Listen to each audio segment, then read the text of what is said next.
So today we're going to talk about our admissions forms. So we have our nice admission form. These are our check-in forms. It's got the name of the client, and we've got the name of the actual patient. Her name is Macy. She's a canine. She's a coon hound. She's 5 years old, and we've got her weight and that she's spayed on here. We also have noted that that she has a heart murmur on her left side. And here we're going to go over everything that we need for her, and this is all of her recent patient history. Alright, so these are our patient permanent records. They're all held on our computer. So here you can see the owner, all of the owner's information, and then the actual patient. You can select different patients if need be. It shows you all of their signalement. Here it shows you any summary that we have and any of their permanent patient records over here. Any of the notes that the doctors have left, any of the extra information such as fecals, heartworms, temperatures on every visit, and any notes that they have called and brought in, as well as all of their lab work. Alright, now we're going to go over our consent and release forms. This is our consent form. This is for our surgeries. Up here we've got the patient name, which is Sherbert Haliki. And we're going to make sure that the client knows that we're going to do a castration, and we're going to get a couple of boosters. We make sure to double check that with her actual medical history chart and her profile on our computers.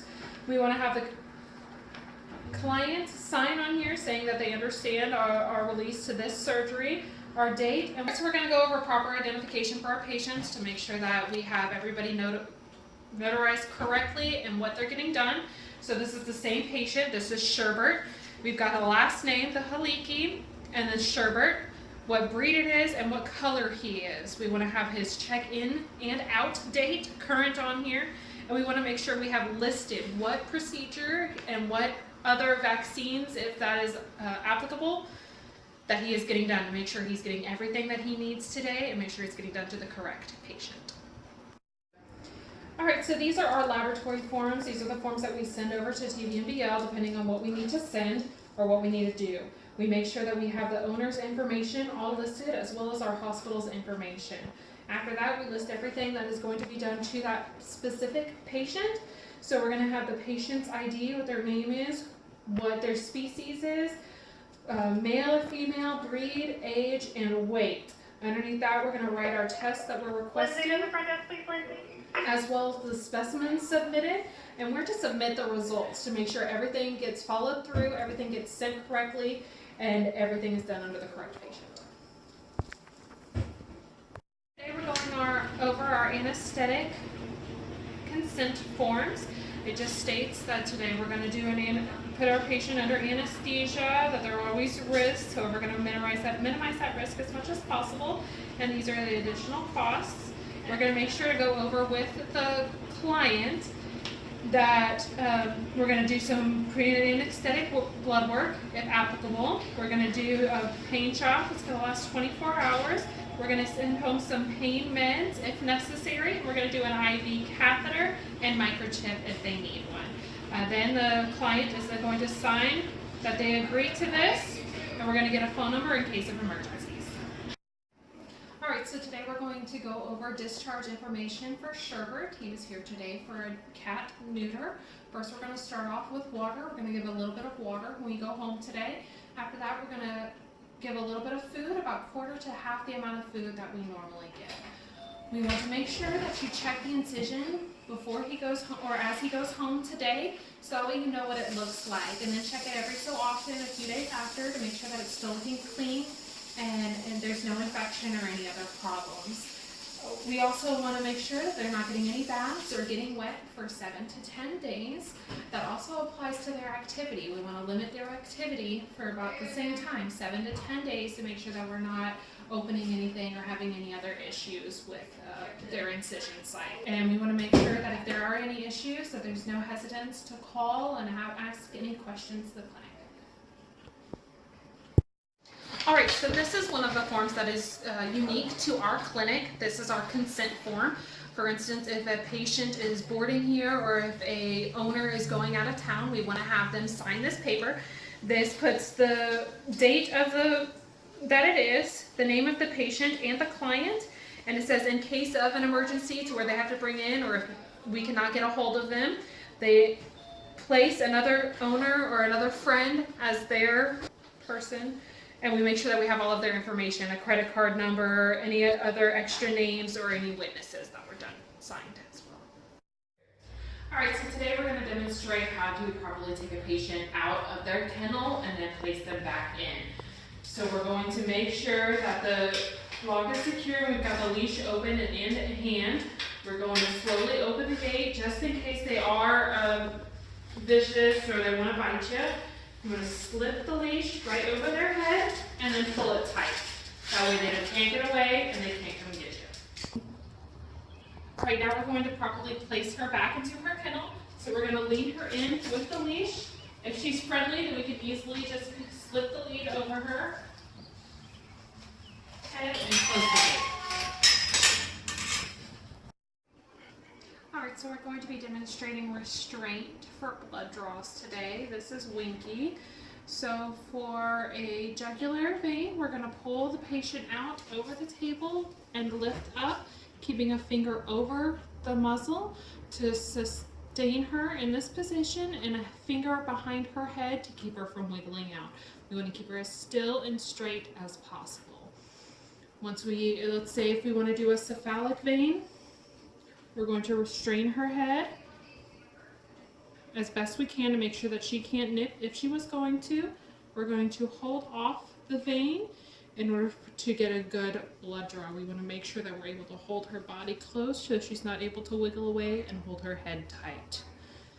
Lastly, if we wanted to get a good saphenous vein, we're going to place our arm over her head, hold her feet in our hands.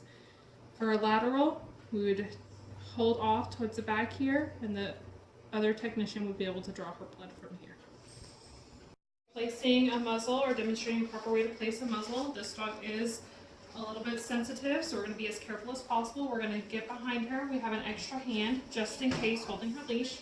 We're going to place it securely around her muzzle, clasp behind her ears, and secure tightly. We want to make sure that she's not able to slip out of it, and we want to make our situation as safe as possible. Alright, today we're going over our physical examination on this patient. We're going to start from the front and work our way back. So first we're going to start off with his head. So we're going to check out his eyes, make sure his eyes are clear and there's nothing foggy about them. We want to make sure that his third eyelid is present and functional. We want to check his nose to make sure there's nothing in, there's no discharge, and it's clear. We want to check his mucous membranes to check to make sure that he's got good capillary refill time, and check his teeth to make sure his teeth look good. We're also going to check his oral cavity to make sure that it's clear, no issues. He's able to swallow. Once we've moved past that, we're going to start with his lymph nodes. Check his lymph nodes and his salivary glands and his trachea to make sure there's no issues there as well. Once we've established that, we're going to move on to his ears. Check to make sure they're nice and clear and clean. And there's no inflammation or redness. Next, we're going to check, we're going to begin checking his reflexes and his range of motion. So we're going to just tilt his head back just slightly and to the side to check for any pain elicited in his neck. He's doing well. We're then going to check his entire body over. So we're going to start by checking his body condition score. He's got a good condition to him. You put him at about a 3.5 to 4 because he could stand to lose about a pound. His skin coat looks clear. There's no dandruff, debris, or bald spots. Next, we're going to check his abdomen. We're going to palpate his abdomen to make sure that there's no obstructions or abnormalities that we can feel from just the palpation. Once we've done that, we're going to move to his back legs and then front legs. We're going to check his range of motion with his hips and his knees. Make sure he's got good function and mobility.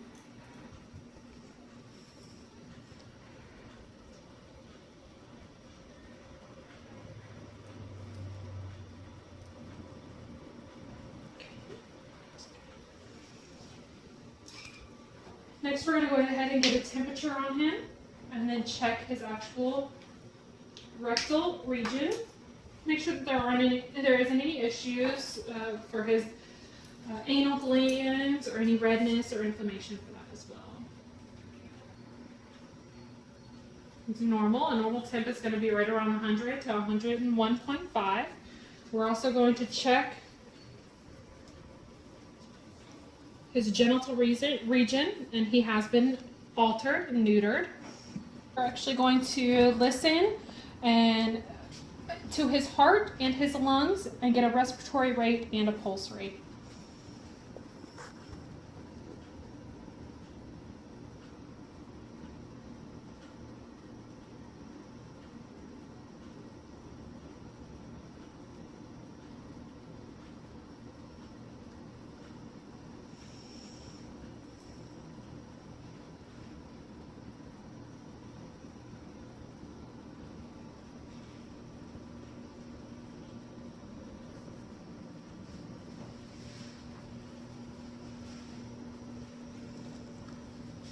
Alright, so he's got a good strong heart. We listened on both sides to make sure that we didn't have an arrhythmia or a murmur in any side.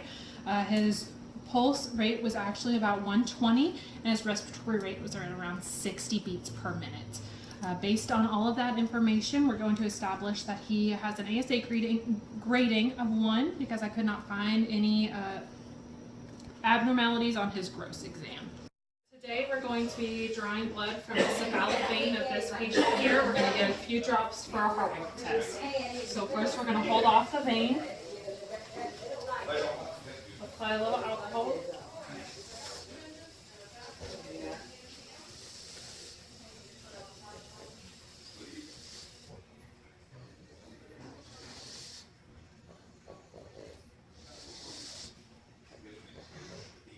And obtain the sample.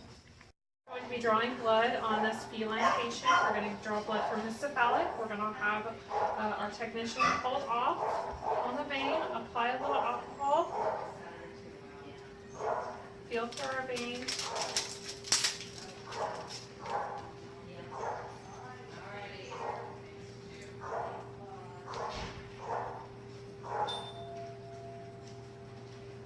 And draw our blood. Alright, so we're going to be obtaining blood from a jugular vein today. This is our patient. We're going to hold off to get a little bit of back pressure. We're going to apply a little bit of alcohol to help feel the vein a little better. I'm going to remove our sterile syringe.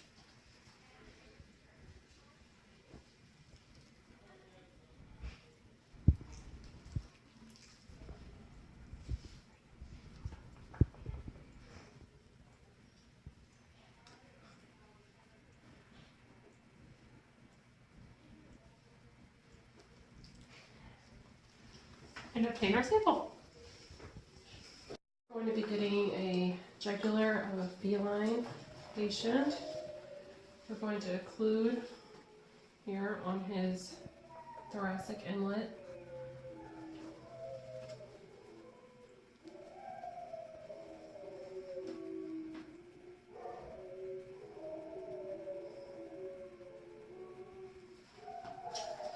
Place a little bit of alcohol to wet the area.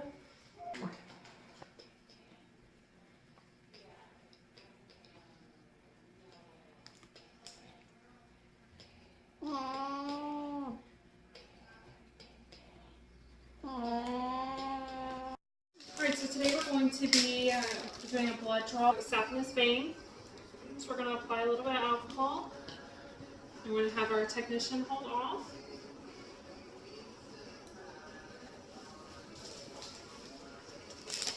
We're going to remove our needle from our package. We want to always insert our needle bevel up and draw our blood.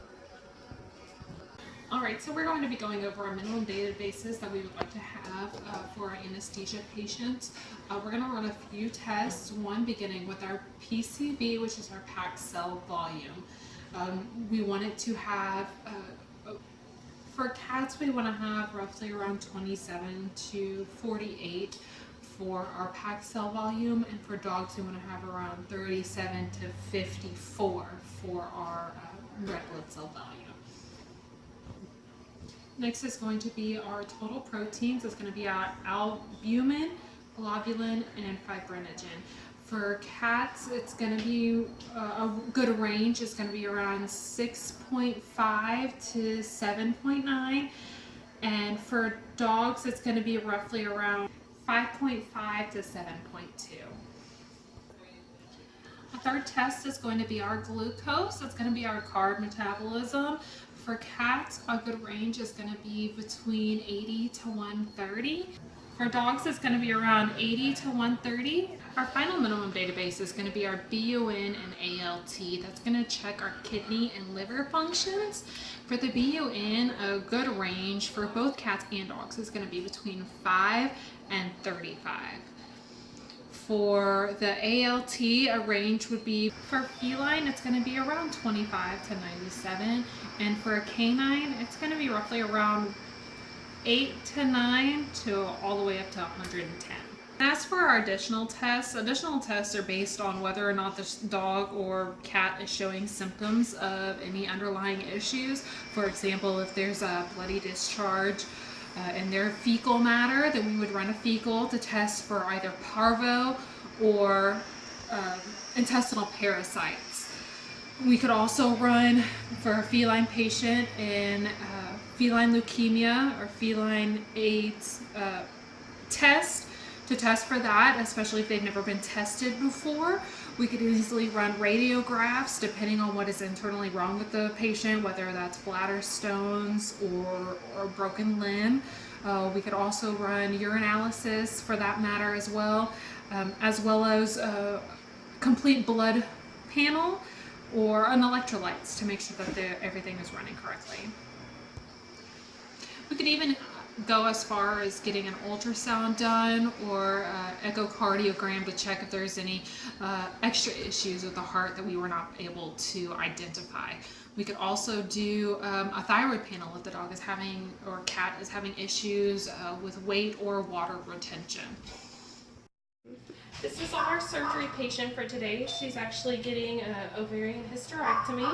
So we've checked her out. We've done a full physical exam. We've checked out her eyes, her mouth, inside her throat, her ears, listened to her heart rate, respiratory rate, and she's very healthy, doing well. She's a little nervous, so we're definitely going to take that into consideration whenever we're getting her pre-meds all together. So for her anesthetic protocol, we've already gone over and discussed what we recommended with the doctor. So we're going to start with a hydromorphone and acepromazine combination. The hydromorphone is going to be a good anesthetic for her, as well as a little bit of a pain relief, because a hysterectomy is quite painful for them. The ACE is just going to be a combination for the hydromorphone, and that's going to give her a little bit more of a sedation for her. We are going to be using propofol. We're going to use it a little bit smaller amount. We'll go over our calculations because we did use hydro and ACE for our pre-anesthetic. We want to use a little bit less of our propofol because of the pre-anesthetic. We don't want to get her too far under. Based on that as well, we're going to use less of a inhalant during her procedure because we will need to keep her a little bit lighter and still be under the plane of anesthesia. So we're going to keep her oxygen rate at about 1 because she is a smaller patient. We don't want it to be too high and flow the inhalant and oxygen through her system too quickly. We're going to give her a 24-hour pain relief. It's going to be our Metacam. As you can see over here by our calculations, we've gotten together our oxygen flow rate. We did our calculations on a separate sheet of paper. We got her weight and then calculated it into kilograms and did all our calculations by there. So we've got our hydromorphone was a 1 milligram per kilogram dose, and then a 2.2 milligram per milliliter. So we've done our math and gotten our doses that we're going to be giving. We've also got our routes to which we are going to be giving it to get a better effect. So we've got our intramuscular, our intravenous, and our sub-Q for our Metacam. And that is going to be what we're going to use for our pre-anesthetic. All right, so today we're going to be demonstrating a controlled log book entry. So we're going to write our date, that is today. We're going to write who the client is, who we're dispensing this to.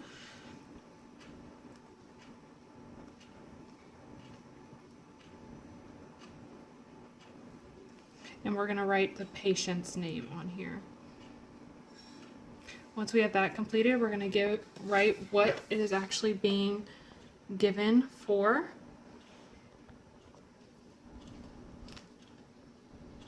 It's for our pre-anesthetic for our spay today, and the amount that is being given and where it is being placed.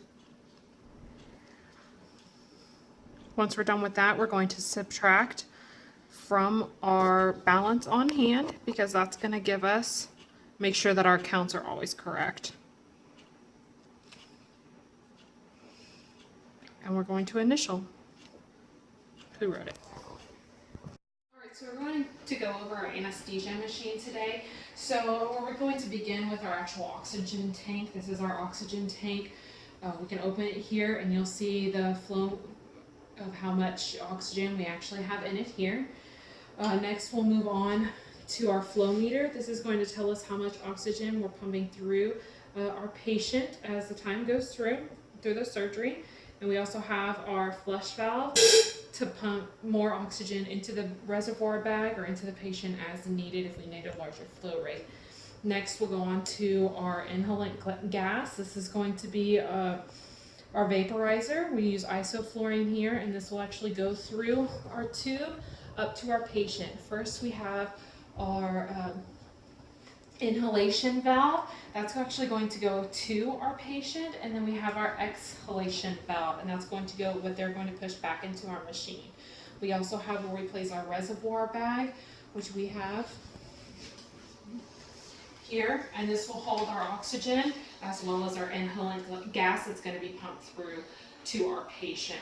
Next we have our soda lime distribute here. This is going to be all of our crystals. As you can see, are white. This is going to catch our carbon dioxide as it goes through. You can see we don't have any that are purple or blue. If we did, that would show that it's been catching some of our CO2.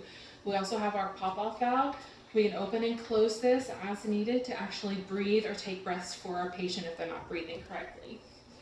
Next we have our passive scavenging system. It actually uses gravity to go all the way through our system as opposed to an active scavenging system. Now, as for our tubes, we're going to start with our Y valve and our inhalation and exhalation valve. We would actually attach our Y valve to our trach tube that has already been placed for our patient and get an appropriate reservoir bag. Now, if we have a smaller patient, for under 20 pounds, we're going to use our non-rebreather. That is going to be this here. We're going to attach it to our machine. This is going to be it's actually going to bypass most of what is going on with our machine. All of the carbon dioxide is going to be passed back through this tube here. It has our pop-off valve, or pressure relief valve attached, as well as our reservoir bag. Because it is a smaller patient, they can breathe in, and it works out better for them. Now, if we weren't having an endotracheal tube placed, we would actually continue to use our inhalation and expiration valves and attach our mask. Now, this would be attached to our machine, and we just place it over the patient's mouth like this until the gas begins to take effect. Now, if we have a patient that we're not able to handle, we would use our box here. This is our anesthesia box. We would attach to our machine and then place our actual patient into this box, shut and seal properly, and wait for our inhalation or our inhalant to take effect. Over our leak test, so we want to turn on our oxygen here and allow it to flow into our system. We're going to block off the end of our tube with our hand here and make sure it's secure we're going to feed oxygen into our bag and close our pop-off valve. Once we have oxygen in our bag, you can see by the fact that it's staying full and not releasing that there are no leaks. If there was a leak, we'd have to stop and actually correct the leak. So we want to be able to make sure that everything is holding correctly and doing well. Once we've checked that and there doesn't seem to be a leak, we can then release the pressure and release our bag. Alright, so we're going to go over all of the equipment that's needed for our induction. So first we're going to check our anesthesia machine. We always want to have that present to make sure whenever we do actually trach the dog that we're able to get them started on anesthesia quickly. So we want to check that our oxygen tanks are on and we're able to get an oxygen flow. We also want to make sure that our pop-off valve here is open and we have enough ISO to get the patient under anesthesia. You'll see that we have two different types of breathing tubes. We have our rebreather in our smaller bag, along with our breathing tubes and bag. Depending on size of patient, we will determine which one to use. As it goes for endotracheal tubes, you want to have a size to the best of your ability. We're going to do it by weight and by the middle of their nose, ideally, to see that it's correct size to the best of our ability. We're going to get one size up and one size lower to make sure that we can switch if we need to, if this trach tube does not fit.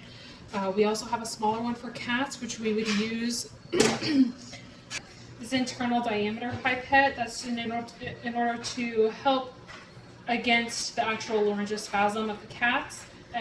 On top of that, we also have our lidocaine and lidocaine syringe to give a drop of numbing to prevent that laryngospasm. We also have our sterile lube and our gloves. We're going to apply our gloves and apply our lube. We want to apply lube to the actual cuff tip of the tube. We also have our gauze tie-in.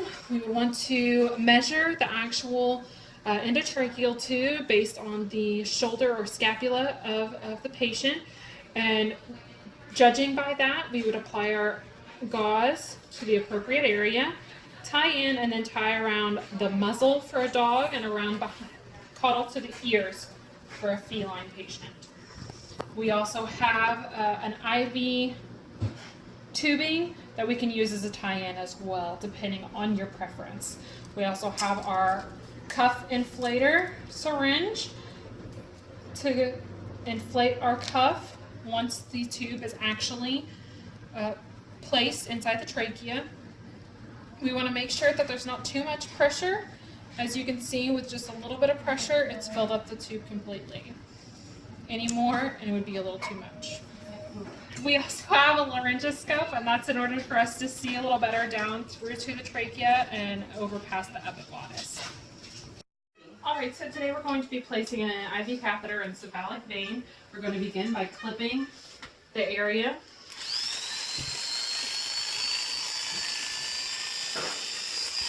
We're going to shave all the way around the leg. We want to make sure that we get all of the hair so we have no contamination possible.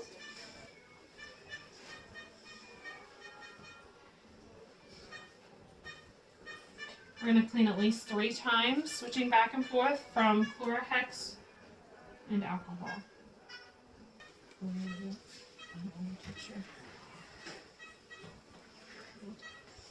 Once our area is clean, we're going to place our catheter. We're going to have our thumb just caudal to our actual vein.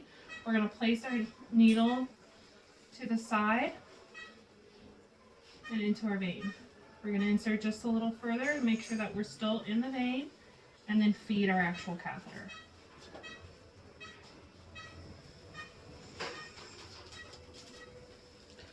Once our catheter is placed, we're going to remove our stylet and place our cap on. And hold the catheter in place, the thumb, and begin to place our tape. You can see that our catheter is still placed correctly by our flashback. We're going to place our first round of tape sticky side up.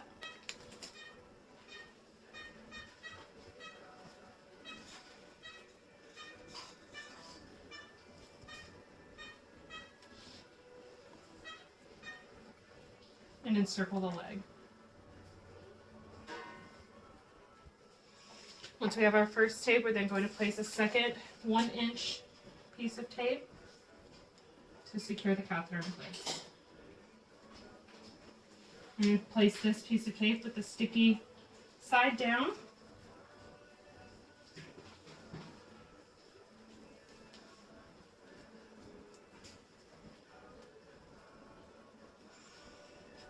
We're then going to flush our catheter to make sure our catheter is in place and secure.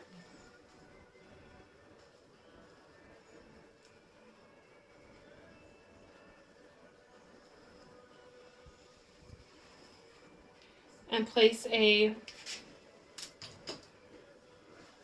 piece of vet wrap around it to hold our catheter completely secure in our patient's vein. Go. Alright, so today we're going to be doing a saphenous catheter on the surgery patient. So first we're going to begin with clipping.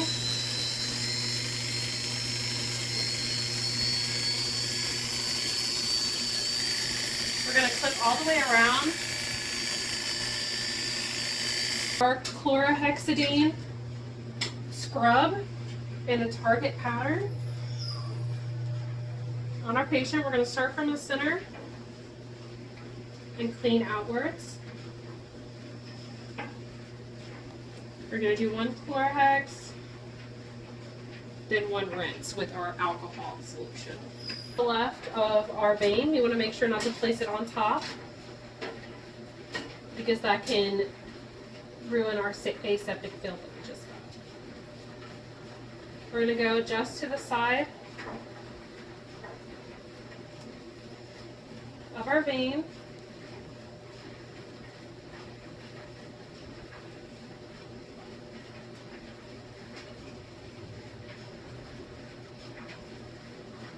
Wait for a flashback and feed our catheter in. You can see that we have our flash on our catheter here. We're going to hold off the vein so we don't get a lot of blood flow through. We're going to remove the catheter and place our cap. We're going to hold in place with one hand and remove some of our blood that we had come out with the other. Then we're going to secure our catheter in place. Our first tape is going to be a 1/2 inch. We're going to do sticky side up. We're going to go over on one side and then go around the leg on the other. We want to make sure that the tape is long enough to go completely around the limb. We're going to use a little tab so the tape can be removed a little easier. Once we have our first tape in place, we're then going to place our second tape. We're going to place this piece of tape, a large 1-inch piece, sticky side down. We're going to encircle our catheter.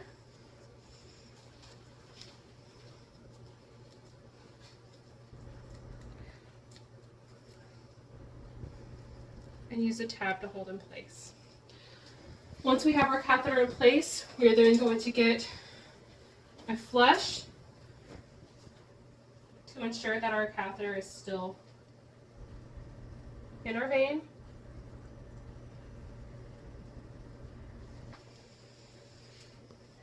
And then we are going to wrap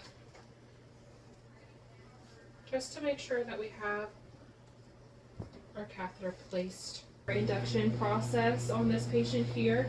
To begin, we're going to actually pre-oxygenate. So we're going to turn on our oxygen and place this mask over her face. We are going to be using propofol, which can have, which is can definitely benefit for. So we're going to let her breathe this for a couple minutes, and we're going to actually begin our induction while this is still. We're going to, this is propofol, we're going to be inducing slowly. We want to give only as much as we love this. So Dr. Martindale, she's going to be supervising the induction process per law.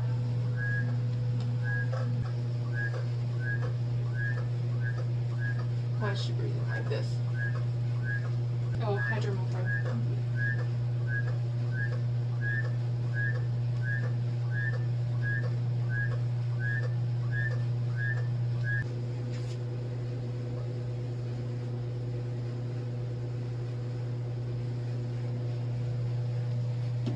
And begin her induction. All right, we're going to be doing an IV injection today on this surgery patient. So our assistant is going to hold off, occlude the vein.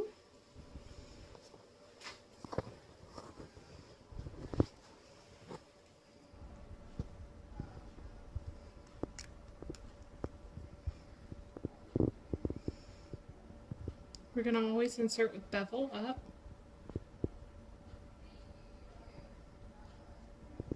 I'm going to pull back to make sure we're in the vein and insert our solution. All right, now we're going to be doing our intramuscular injection. We're going to use our back leg here. We're going to feel and make sure we're not near any bones and make sure we're not in this back vein here. We're going to, like I said, make sure that we're not going to be towards any bones. We're going to place it inside the muscle, pull back to make sure we're not in any veins, and then insert. Alright, so we're going to be doing our sub-Q pre-anesthetic on this patient here. It's a combination of Torb and ACE. We're going to tent the skin and place the needle just underneath the skin. You're going to pull back to make sure you aren't hitting any veins and insert. Hold down a little pressure to make sure that they don't have any bleeding. Our patient is induced, we're going to lubricate the eyes. So we want to make sure that because their eyes are going to remain open, that we have a little bit of lube in there. So we're going to place our lube, make sure it's nice on in there, and rub in her eyes. We're going to be placing our endotracheal tube. We measure to make sure that it's going to fit as best of our ability as we can. We also measured from her scapula to her muzzle to make sure that we're not going to go too far, and we know where to place our actual tie. We're going to tie it around her muzzle.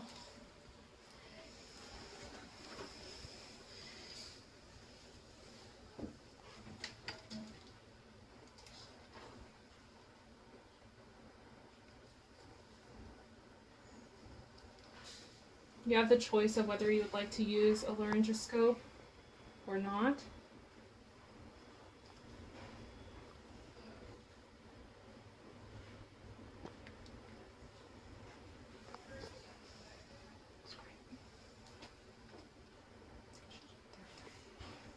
You can tell that you're in, one, by making sure you know exactly where your tube is going, and by seeing the condensation and the breath on the inside of the actual tube. We're going to tie our tube in, and then we are going to inflate our tube. We're going to go ahead and move her to her side, that way that when we inflate and our tube is not moving in her actual trachea.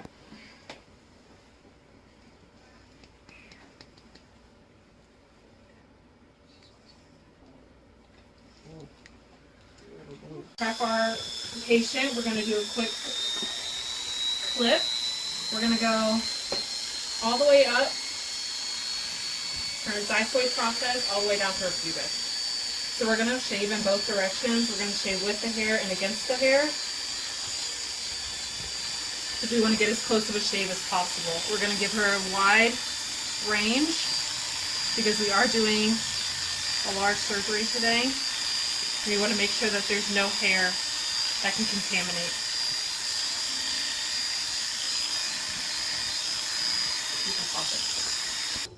And now we're going to vacuum all of the hair from our clipping. You can see we've got a nice smooth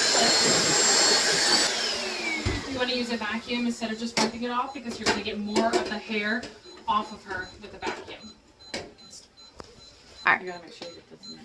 So we're going to do our scrub here. We're going to go 3 times. We're going to use chlorhexidine. We've actually had it already pre-made bottled up. This is our scrub. And then we're going to use alcohol to cleanse. So we're going to do a target method, we're going to use one square. We're going to bring all the corners in, place our Chlorohex on there, and do a circle pattern to the outside. We're going to do a minimum of 3.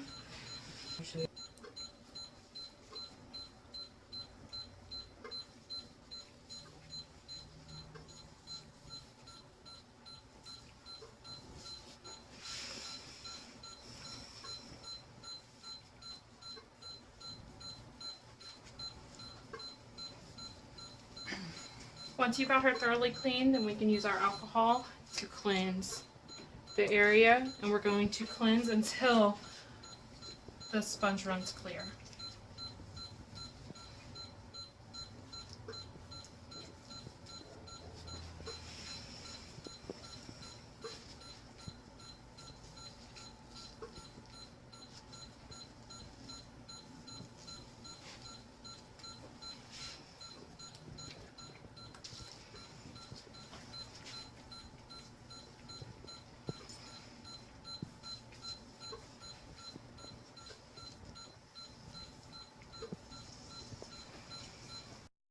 All right, so we're going to go over CPR on patients today. We're going to start with this patient here. For a small patient, a small dog or cat, you're actually going to place your thumb here on top and the 3 fingers underneath the chest. You want to be at the widest part of the chest.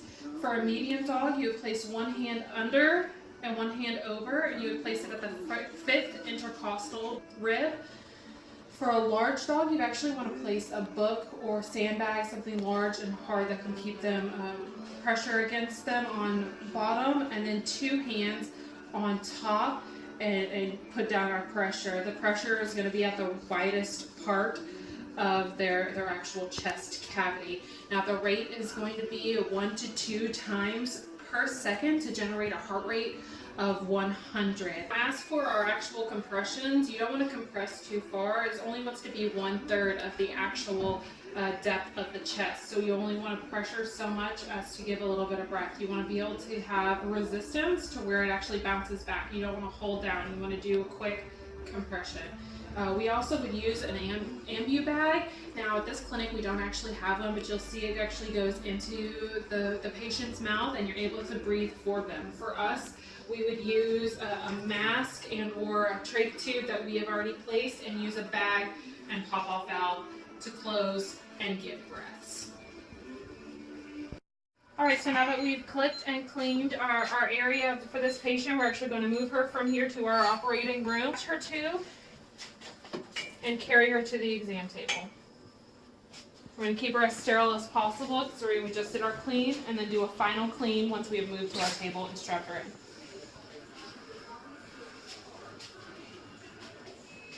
So once she's moved, we are then going to reattach, turn on her oxygen, check our pop-off valves, and turn on her anesthesia, and begin our monitoring. All right, so once we've got our patient moved to our table, we're then going to do our tie-in. We're going to secure behind the elbow and do an extra loop around her compass and tie her into each side. Again, we're going to loop around her elbow, an extra circle around her wrist.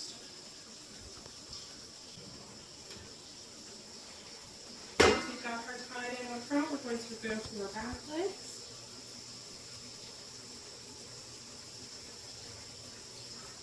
We want her tight so there's no movement whenever the doctor actually starts the procedure.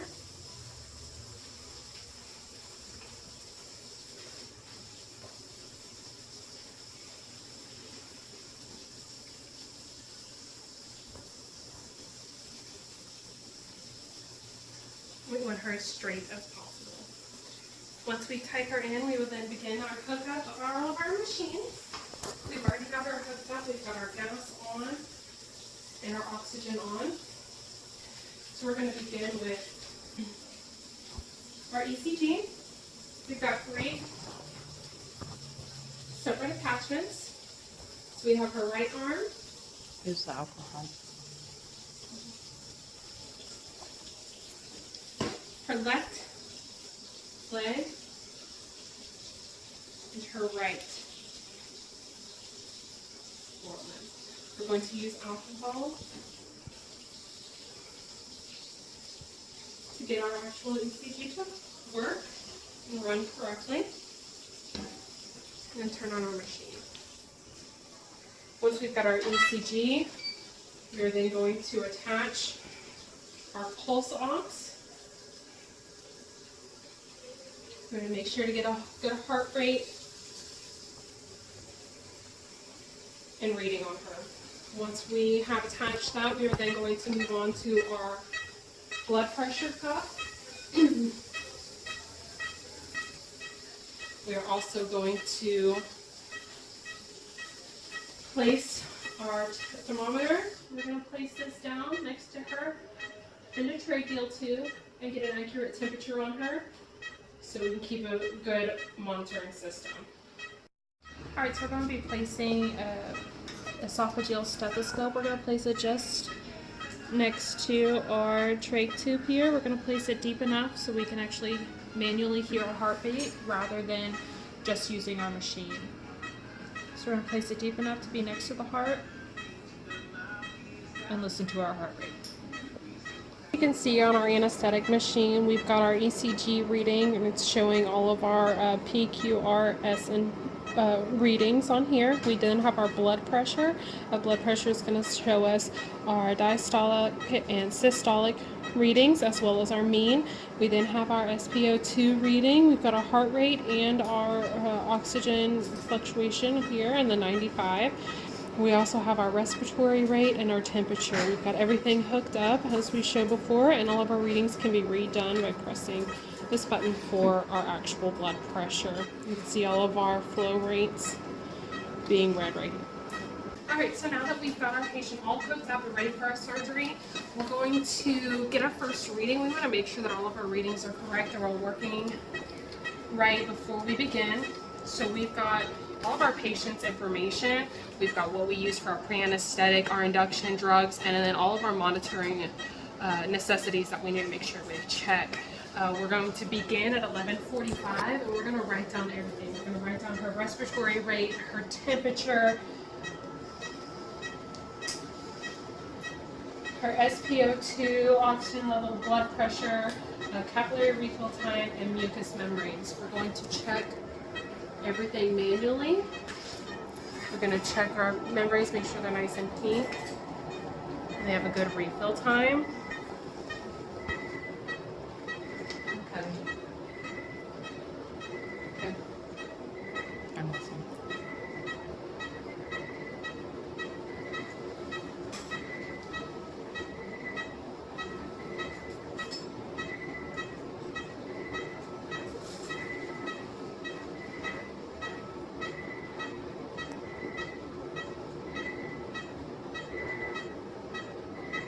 So as you can see, we have our entire temperature, SpO2, blood pressure, refill time, our mucous membranes, our heart rate, and what our SpO2 is at. We are going to keep a record every 10 minutes to make sure that the patient is staying under light anesthesia and doing well during her surgery.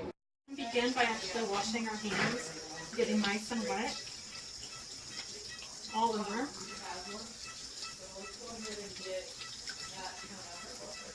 Once we've done that, we're going to open our scrub.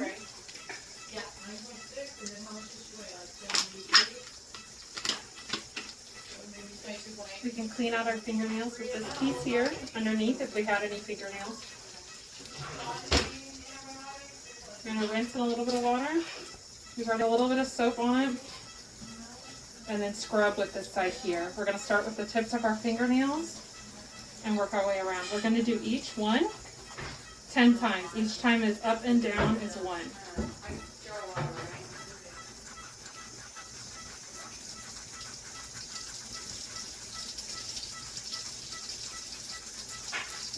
Remove each side of each finger, like I said, 10 times.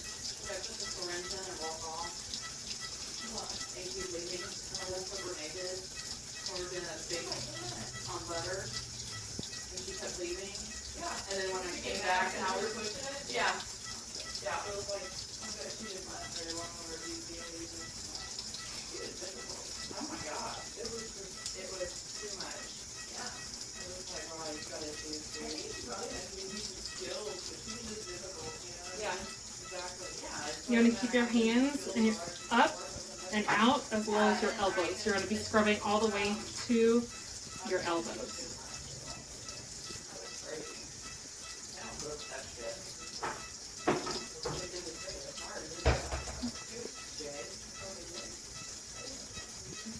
He was working there and he was doing like inventory stuff or something, and he told the tech like not to handle a patient or something like that. And okay, so how much am I doing? 7.3. So then on the dosing on that, you just always do 1 ml per 10 pounds. So if you need to do just your weight, you need your weight. Some oral antibiotics, depending on how contaminated the surgery is.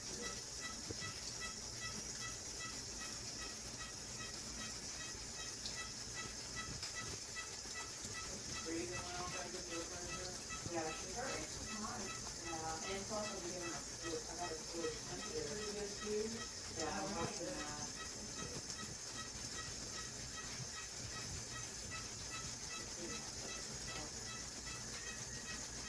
Well, I mean, surgery is stressful, no matter how you look at it. It's stressful. Once you get all the way to your elbow on your first hand, you then switch to the next. And you're going to do the same thing. 10 swipes on each surface.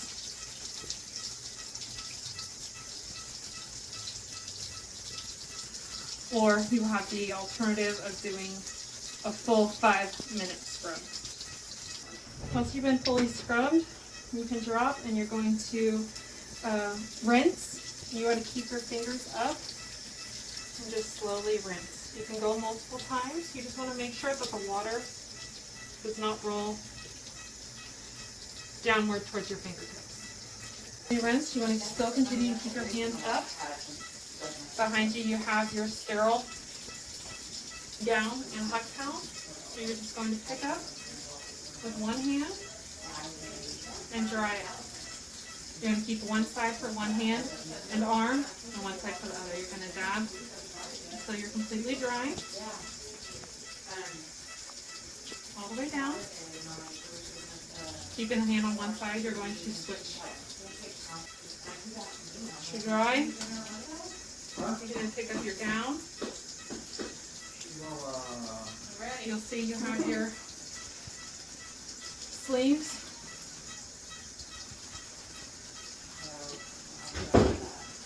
You're going to make sure not to touch anything. Keep it sterile. Slide your arms in and get tied in. Now we're going to put on our gloves. We're going to do a close glove technique. We're keeping our hands inside of our gown to keep everything sterile.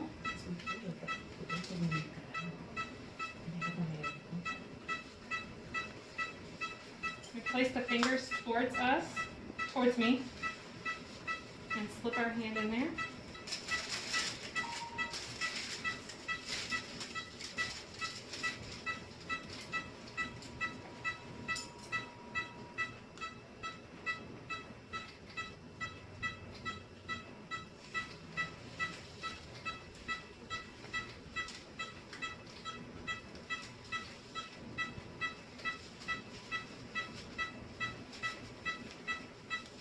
Once our glove is in, we can then assist our other hand if you have any issues.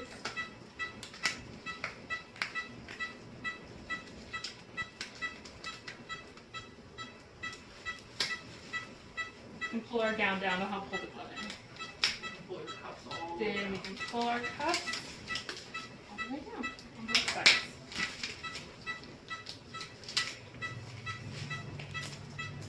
Alright, as you can see here, we're all scrubbed in, we're going to go over our sterile field and keeping it sterile. So this is our sterile drape we just opened and placed on our patient while they're hooking her up. We have our surgery pack. We've got everything that's sterile and clean in here, as well as our sterile gloves that we placed on in our sterile gown. We want to make sure that we're only getting close to the front of our gown because that's actually going to be the only sterile part, as for we can't see the back part. This is our surgery field. We don't even want anybody reaching over it, around it, any sort of bacteria that can get on top of it or around it, because that's going to completely deteriorate our sterility and cause our field to need to be redone. Right now we're going to be doing a 4-corner drape on this patient. We have 4 sterilized tuck towels here. We're going to be careful not to touch anything. We're going to fold it over our first corner and place our first drape.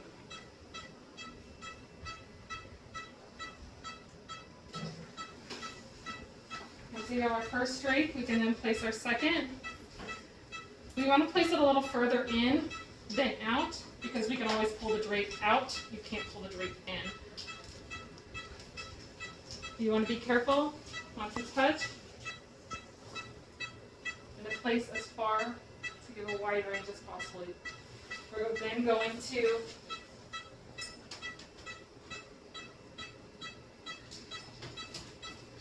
place our bottom drape. We're going to save the far side for last because we are going to have to move around the table, so we want to make sure not to actually reach over our patient whatsoever.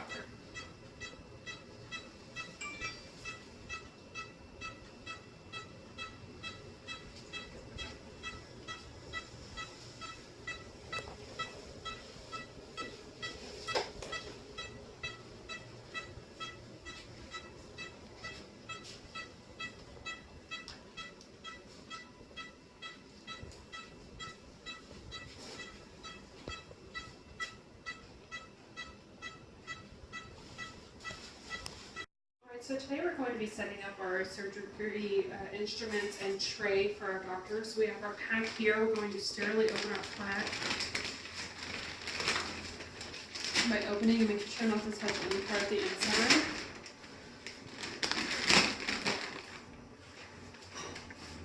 And then I'm going to use hemostats to open the rest.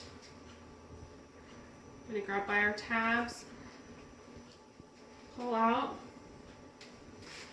You want to make sure not to reach over our instruments to keep it sterile. Where they're going to toss our needed essentials onto our sterile field, which includes our blade,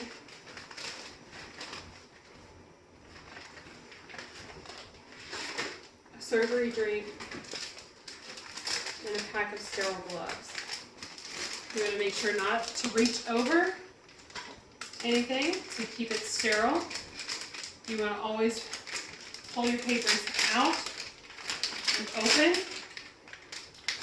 As long as you don't touch, fine if the paper rips. As long as you can toss onto the blade. Tight.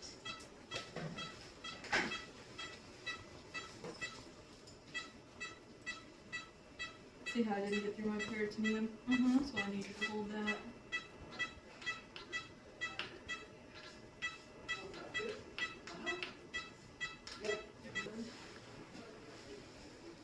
Alright, here's our problem. How do we start it? Need to load the last one, please. You can go ahead and start. See if we can pack this off a little bit, because this is looking pretty yucky. Alright. I want it to spill this way.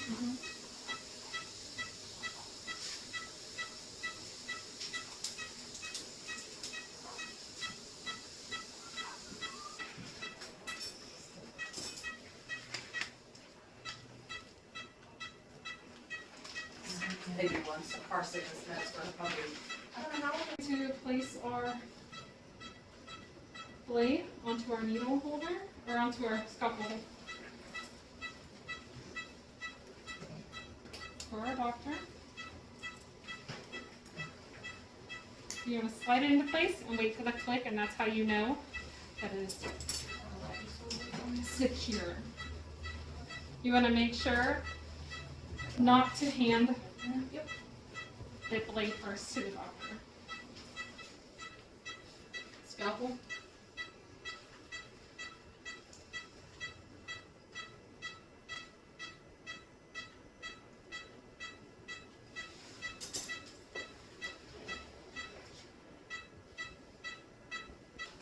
Tight.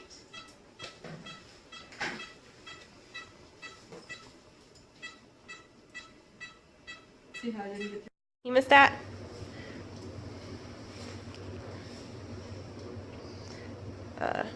Forcep.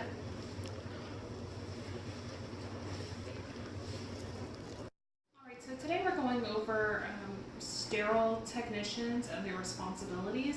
So their number one responsibility is to maintain sterility as much as possible.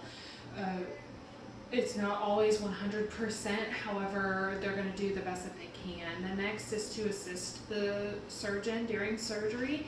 That means moistening any organs that are out of the actual body cavity, blotting blood to make sure that the doctor's able to see, passing instruments, and or counting the gauze before and after the surgery to make sure that we haven't left anything in there, and maintaining homeostasis. So today we're going to go over maintaining asepsis. So an asepsis is never going to be completely sterile. However, we're going to try to maintain our sterility as much as possible. So we want to make sure there's an absence of any disease or bacteria organisms in our surgery area, which means that we don't want anybody cross-contaminating, i.e. Reaching over our actual sterile field or having anything touch our field that can contaminate it. If this does happen, we want to be diligent to notice it. We want to make sure that this isn't happening, and if it does, we take the necessary precautions to correct it immediately. Whether or not anybody else sees it, if we see it, we need to fix it, because that's going to be the easiest way to keep our field as sterile and aseptic as possible. Now, like I said before, an asepsis is never going to be completely sterile. We cannot guarantee sterility. However, we can minimize as much bacteria and organisms as possible to our patient. So today we're going to go over our surgery cleanup, post-surgery cleanup. So we've got all of our towels, we've got our surgery packs, we've got our anesthesia machine, and we're going to clean everything up. We're going to go through this paper that we have here just to make sure that everything gets done. We're going to wipe down all of our counters, any surfaces, clean all the floors, vacuum, mop, all of that, as well as checking all of our machines and making sure everything's full and stocked and ready to go. We're going to start with our disinfectant. We've got a disinfectant spray. That's what we're going to spray down all of our counters with. We want to make sure that we have as many germs or any. We want to make sure that we're doing a sweep across and either fold the towel or get a new towel for every round. Once we've cleaned out all our counters, we'll then begin sweeping and putting up our actual machine. We also have issues with biohazards. If we have a biohazard, such as the uterus or the ovaries or the actual testicles, we're placing them either in a biohazard plastic bag or a regular plastic bag, and we'll place those into a freezer and wait for pickup. However, today we don't have any. We just have tumors that were removed, so we have our formalin jars, and we're just going to keep those. Same as for the counters, we're going to spray down the table with a mint disinfectant.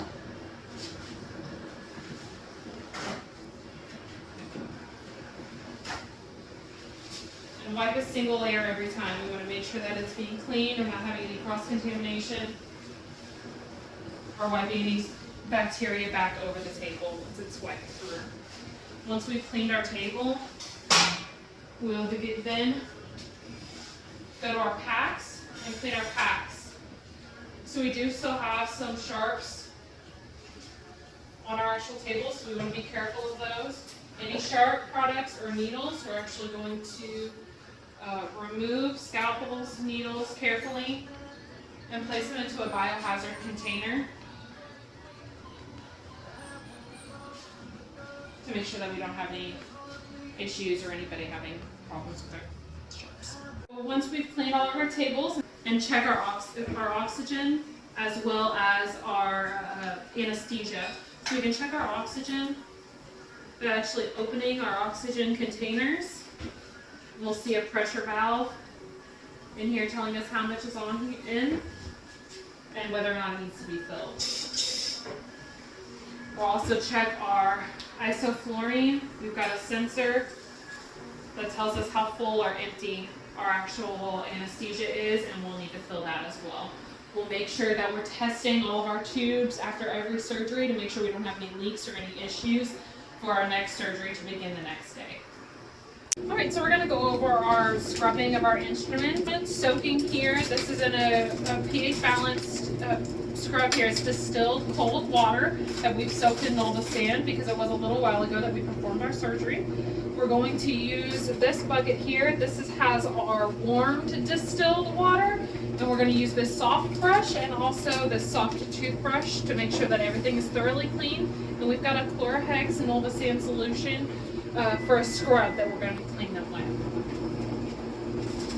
So we're going to take each instrument, we're going to rinse in the warm water, place a little bit of soap on our sponge or brush, and clean the instruments. We want to thoroughly make sure we're getting every crevice, every spot, every corner clean of any debris, germ, blood, anything that we can get.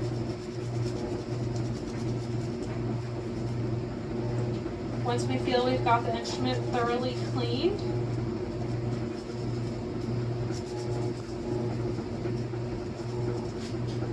we are then going to place and rinse in our distilled water.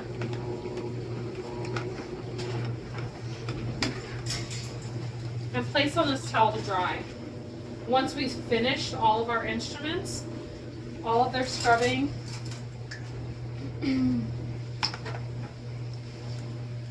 we will then soak them in a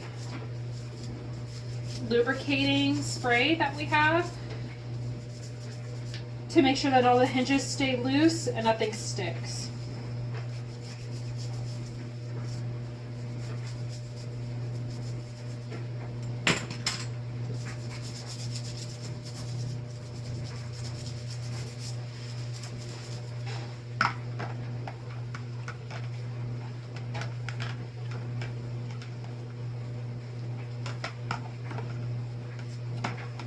We always want to double check the instruments even after scrubbing to make sure that we did go ahead and get everything off of them.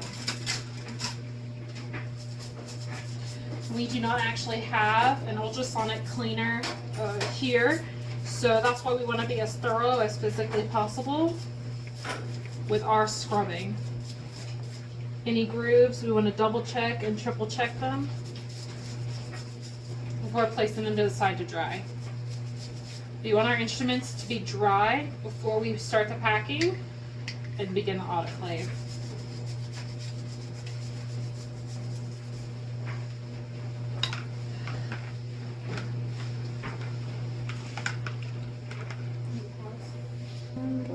Alright, now that we have all of our instruments scrubbed and laid out here, we're actually going to use our instrument lubricant milk. We're going to shake it up well. It was freshly made up, and we're going to spray down all of our instruments. Like I said, we want to get all of the hinges and all of the, especially with scissors, actual blades, to make sure that they work well.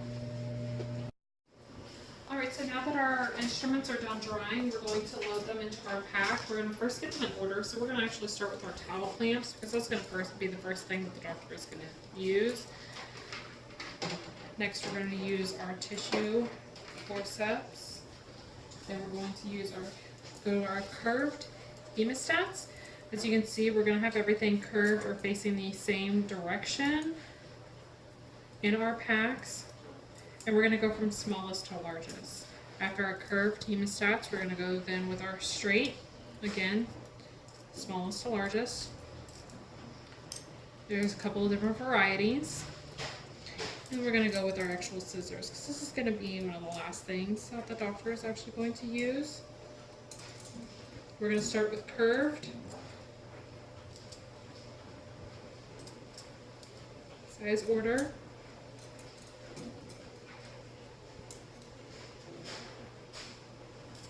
And then straight. Everything facing the same direction. Last, we're going to use our needle holder. This is going to be the last thing to suture up that the doctor is going to use. Then we're going to place that into our prepared towel here. We're going to make sure it's in the center.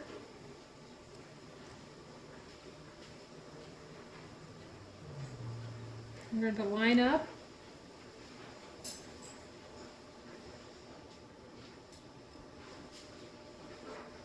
To help make sure that it's secure, we're going to use our hook to help line up correctly.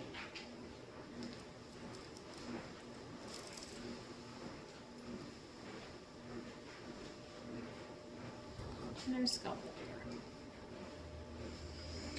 Once we have all of those in, we're going to add our gauze. We want a generous amount of gauze in our pack and spare needles as needed.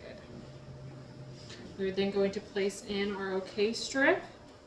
This is going to let us know that our pack is actually sterile. We're just going to slip it into the middle here. Change colors here on this K and arrow when it is sterilized from our autoclave.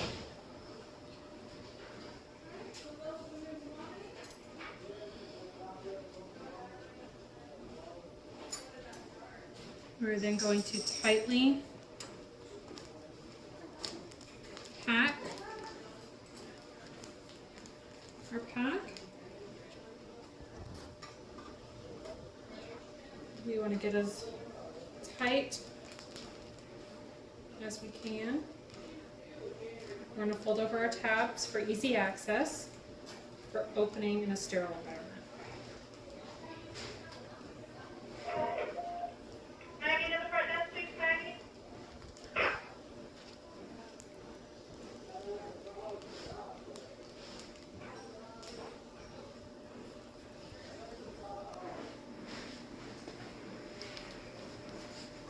Once we have all the corners tight, we're going to tuck this top one underneath. And like I said before, we're going to keep it nice and tight. We're going to have a little tab pulled out. Once that is finished, we're then going to do our final wrap. Once again, we want it as tight as possible.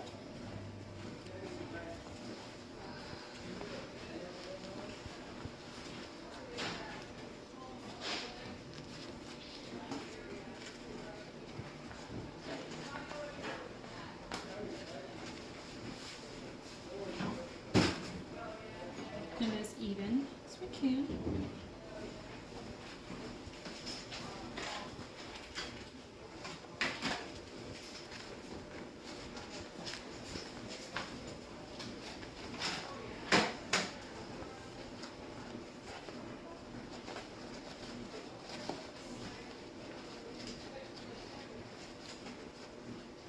And I'm going to tuck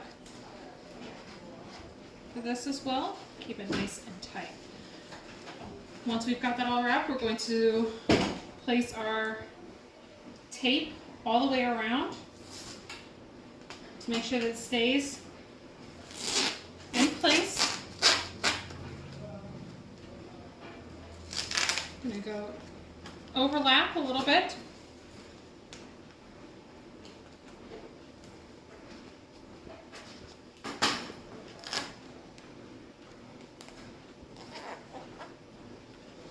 Once we've secured with our tape, we're going to label the entire pack. What pack it is, what it has in it, the date that we did it, and our initials.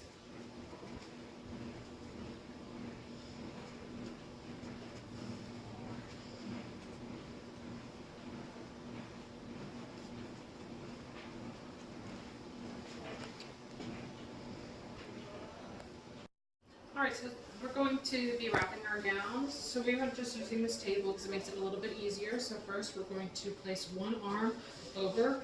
We're going to make sure that we get it close to the seam here. Then we're going to place our second arm over.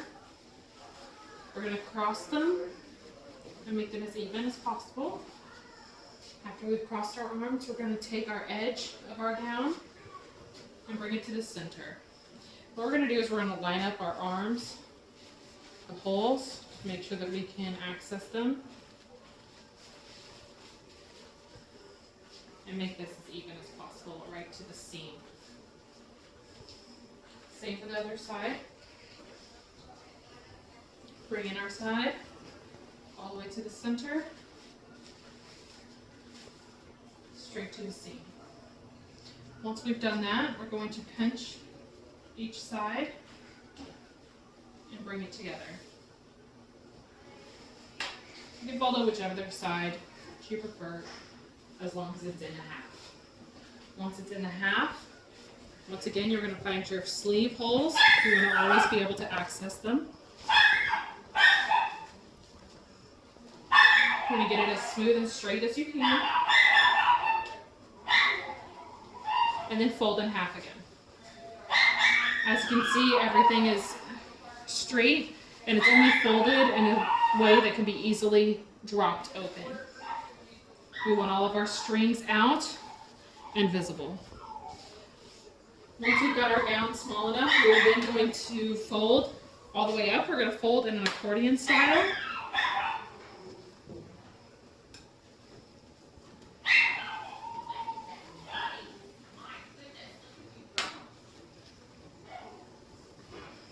All the way up and fold over our top. You want to always make sure that your strings are visible and your holes are easily accessible. We do have a little excess. We're just going to fold that over. Again, strings accessible, sleeves accessible. Once that's folded, we're then going to add our hug towel. We like to have them together for the drying purposes after we're scrubbing. So we're going to do 2 accordion styles of our hug towel.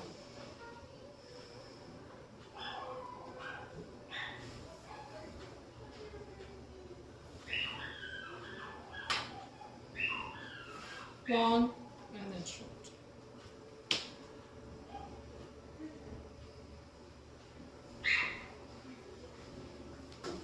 Once that's done, we're going to place on top of our gown. Once we have that done, we're going to wrap our gown. We're going to place our OK strip. This helps us make sure that it has been sterilized. We are then going to pull our first side. We're going to pull them a little bit closer to us. That way we can make it as tight as possible. We want to get it as tight as possible. Once you've got it tucked, you're going to leave a little bit of a pull tab. Then you're going to go to the next side again, as tight as possible. And flip your tab.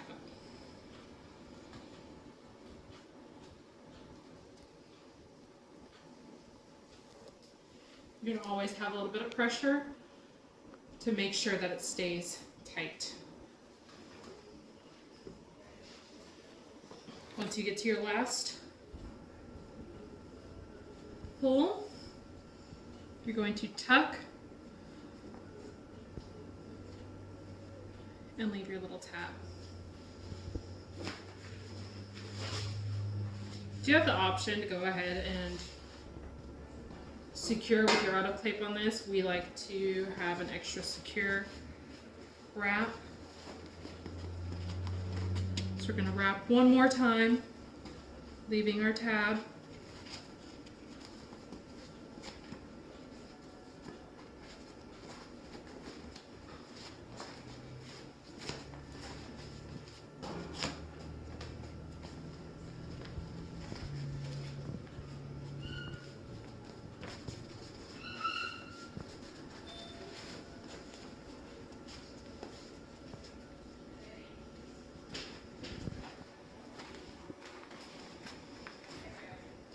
Again, always want to make sure it is as tight as possible.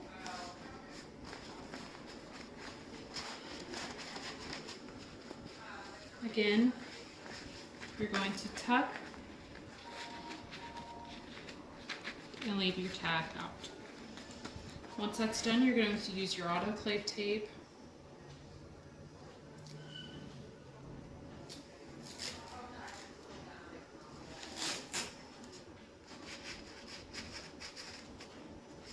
to secure.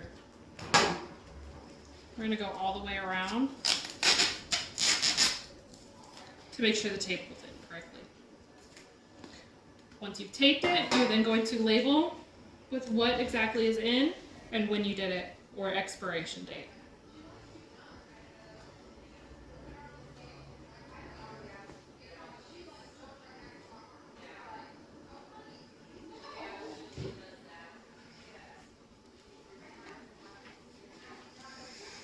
So we're going to go over our autoclave procedures, manuals, and everything today. This is our autoclave. This one is an actual steam autoclave. It uses a combination of a time, temperature, and pressure gauges in order to sterilize the pack and kill the microbes.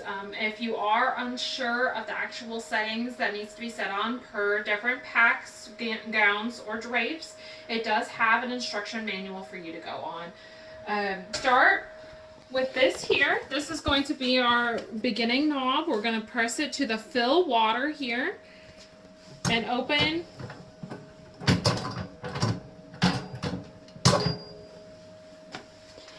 And wait for the line to hit here. Okay. Next, we're going to close the door and tighten it once the water is filled.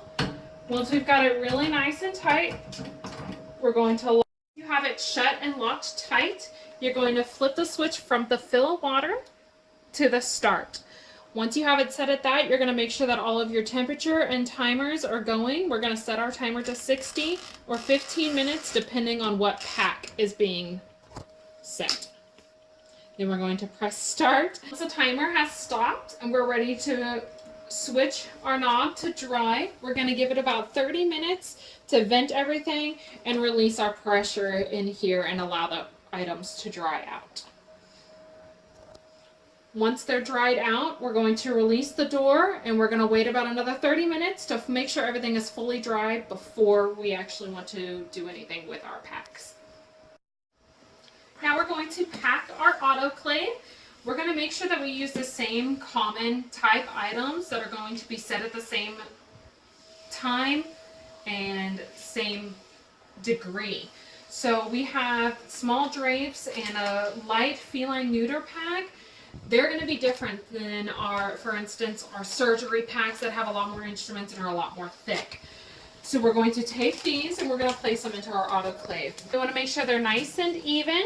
They're not going to be stacked on top of each other because that can cause problems with the autoclave and actual sterilization.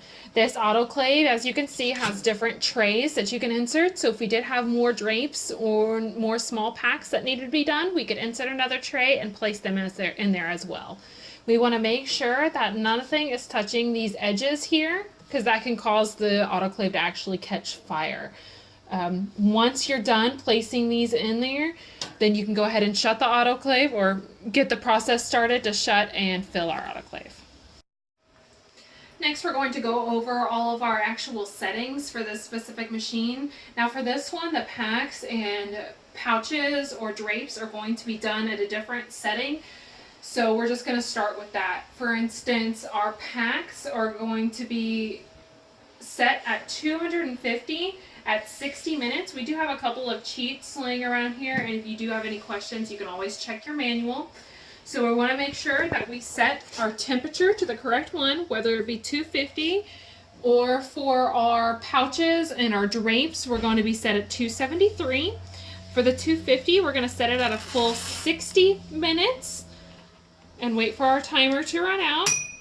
However, for our drapes, it's going to be set at 273 for only 15 minutes for sterilization. Once you've set the machine, it will reach a pressure of no more than 19 psi for the 250 and 28 psi for the 273 degrees Fahrenheit. All right, so now we're going to go over our cleaning of our actual autoclave. So we would like to, preferably would like to do once a week on our cleanings. In order to clean, we want to make sure that we remove our actual tray that the packs sit on and this actual tray holder. Once we have all of those out, we're going to clean with the cleaner. We can use mint disinfectant that is approved by our manufacturer. We're going to clean that tray, the holder, and the entire inside of the actual autoclave. We're going to wipe it down, spray it down, wipe it down, and make sure everything is disinfected, cleaned thoroughly. We also do clean. What our manufacturer recommends is every 20 cycles with what we call a chamber bright autoclave cleaner. Like I said, this is done every 20 or so cycles, preferably. What we do for this, once the whole thing is emptied, we fill it just like we would for running an actual pack cycle. We're going to sprinkle this entire packet all along the bottom and then run a cycle. We will not do any drying for these cycles. We'll just wait for it to finish and clean. Once it is done, we're actually going to repeat that without the actual chamber bright cleaner in it, because we want to make sure that it is thoroughly cleaned out and there's no left residue in there. Once we've done our second clean with no drying, we're going to just let it refill it like normal with our distilled water and let it be and wait for our next pack. All right, now we're going to go over how we make sure that our packs are sterilized. So we have a couple of different methods and a couple of different packs. To start off with, we have our OK strip. You can see here how dark black the O is, and you can kind of see the outline of a K and a little line. So these go actually inside of our packs, just kind of looped through there, and we make sure that they are sterilized when we open the pack. This K here will show up as a dark brown color, as well as this line and this dot on the end. We also have this tape. This tape we place on the outside of our packs or drapes, and it will turn little lines dark brown to black when it is sterilized. You can see an example of after it has been sterilized here, how dark black and brown the lines become. This also can be seen in these neuter packs we have here. This would be considered an unsterilized because it is a light brown or tan color, and this one would be sterilized because it's a nice dark brown color. So now we're going over all of our different sizes and shapes of our needles. So we're going to begin with all of the sizes that we have actually in our clinic. So we start with the smallest size, and that's going to be our 20. And it goes up by 2s from there to our largest needle. Now, as you can see, this one is going to be our taper cut. The taper cut is going to be one of the best ones because it's going to leave a small cut due to a rounded cross section. It's best for hollow organs and intestines. We also have, which we don't have here, we have a taper cut, which is going to be best for tough fibrous tissue and some cardiovascular. Our reverse cutting is what we're going to have here. All of these are going to be our reverse cutting. They're going to be our stronger needle, and it's got 3 cutting edges on the tips here. So it's the most dramatic, but it cuts inward toward the actual wound. Now, if we go for shapes, you can see all of these are curved. However, to start off, we're going to have our straight shape. It's going to be our Keith needle, and it's going to be used around the anus because it's going to be best to be able to manipulate around our actual glands. We also have our half curved needle here. It's not used all that often in veterinary medicine because it's harder to manipulate. Then we have our full curved. Our full curved are going to be many different sizes like we went over before. However, they're also going to be curved in different sizes. We've got a 3/8, which would be divided 3 times in eighths, a 1/4, and a 5/8. These all come, like I said, in all of the different sizes available. They also have either a 1 eye or an eye and half eye, which determines how our actual suture is going to be placed into it. However, the most used and the easiest is going to be the swage because it will not occur as much damage when you pull through and as much drag. Today we're going to start going over our suture materials. We've got 2 different kinds. We've got our absorbable and non-absorbable.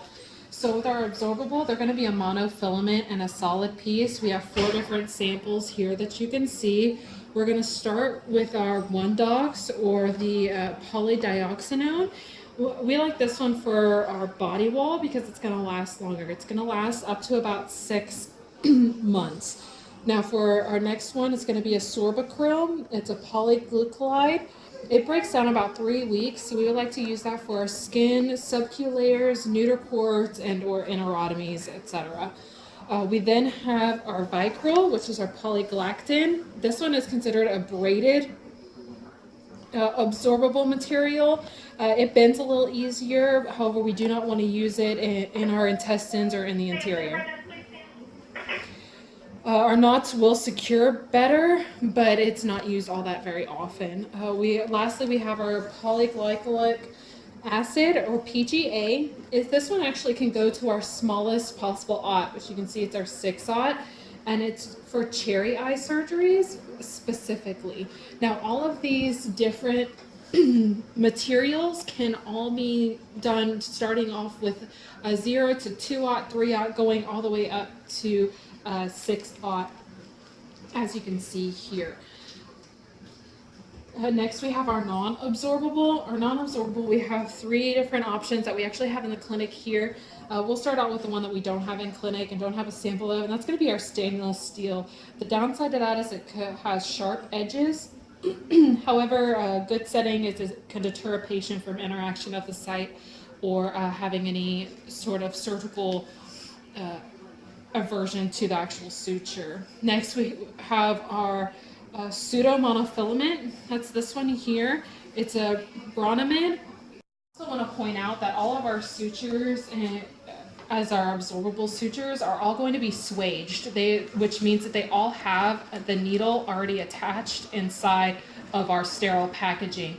That way it creates less of a hole for whenever we are suturing. Now, if we were to use one of our non-absorbable, they are going to have to tie a knot at the end, which means that it's going to tear or pull whenever they're actually making the suture or closing the wound up, which causes drag and a bulk at the end and causing a larger hole and a harder time of actually suturing. Now we're going to go over our suture patterns. These are going to be in 2 different varieties. We're going to have a continuous and an interrupted. So we have a few pictures here. We're going to start with our simple continuous. It's going to be our most common. The knot is going to be at either end, and it's going to be used for subcutaneous or subcuticular and our skin sutures. We also have a forward interlocking suture pattern. As you can see here, these are going to be used more for large animal patients than anything else. We also have a limbert, which is inverting, and it closes behind our other sutures. Then have our horizontal mattress pattern. That's going to be more time consuming, but it's going to be good for a high tension area of suture. We then have our simple interrupted. The simple interrupted is going to be quick and easy and used for our closed skin or linea alba. Next, we're going to go over our cruciate suture pattern. That's going to be this one here. You can see you've got the X over the actual wound. It's just a modification of our horizontal mattress suture. It's going to be great for areas of tension that are going to be hard to stay closed otherwise. We also have our vertical mattress suture pattern, and it's going to be, you'll see it goes far, far than near, near, and it's going to be less likely of a verting. I'm going to be removing a single suture from this patient today. We want to make sure that there's no redness or inflammation. That would indicate that the sutures are not actually ready to come out. Also, if it's not healing well, you would have an indication of the inflammation and or discharge. We can tell the suture's ready to come out because their incision is completely healed around. It's got a little bit of scab from the healing.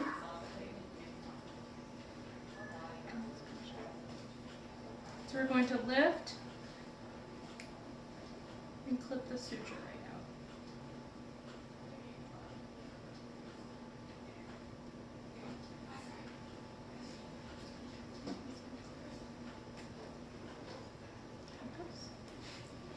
Make sure we remove all of the suture and check the patient and make sure it's all clear and ready to go.